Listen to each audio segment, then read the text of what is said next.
अनुपमा में किंजल मांगेगी अनुपमा से और बापूजी से माफी। जी हाँ दोस्तों, यहाँ पर काव्या ने घटिया चाल चल दी है, लेकिन अब बापूजी ये सिचुएशन देखकर उन्हें काफी प्रॉब्लम होने वाली है कि अनुपमा ने जिस तरह से किंजल का उसकी शादी में साथ दिया और अब तक उसे बेटी बनाकर रखा है, अब अनुपमा का भी तो थोड़ा बहुत हक बनता है कि वो अपनी बहू से थोड़ा बहुत तो सपोर्ट एक्सपेक्ट करती ही है। तो अब काव्या की बातों में आकर किंजल कुछ ऐसा करने लगेगी जो कि सब घर वालों को नजर आने लगेगा कि उसे पसंद नहीं आ रहा है घर का काम करना, और वो हर छोटी छोटी बात में बतंगड़ बनाने लगेगी। तो और बापूजी इस बात से काफी दुखी हो जाएंगे और बापूजी फाइनली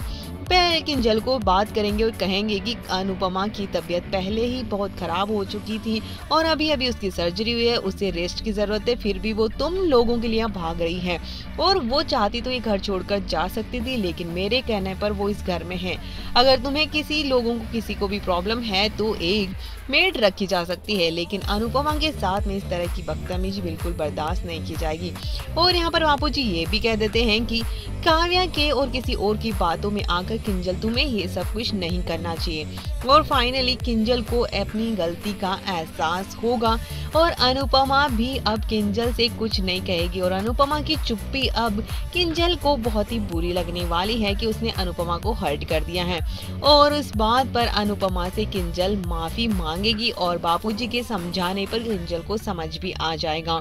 और किंजल अपनी गलतियों की वजह से अनुपमा बापूजी सबसे माफी मांगेगी। और जब काव्या फिर से भड़काने की कोशिश करेगी तो काव्या को वो मुंह तोड़ जवाब देगी कि उसे अब इन सब चीजों से फर्क नहीं पड़ता है, माँ और उसके बीच में आने की उसे बिल्कुल जरूरत नहीं है और उसके परिवार में दखलंदाजी करने की बिल्कुल जरूरत नहीं है। तो काव्या को मुंह तोड़ जवाब भी मिलेगा और साथ में ही अनुपमा को उसकी बहू वापस मिल जाएगी। तो अब कुछ दिनों तक ये किंजल वाला ड्रामा चलेगा, लेकिन उसके बाद में जब हद हो जाएगी तो बापूजी उससे बात करने वाले हैं और फिर किंजल अनुपमा से और सबसे माफी मांगेगी। तो काव्या की ये चाल भी उल्टी ही पड़ जाएगी।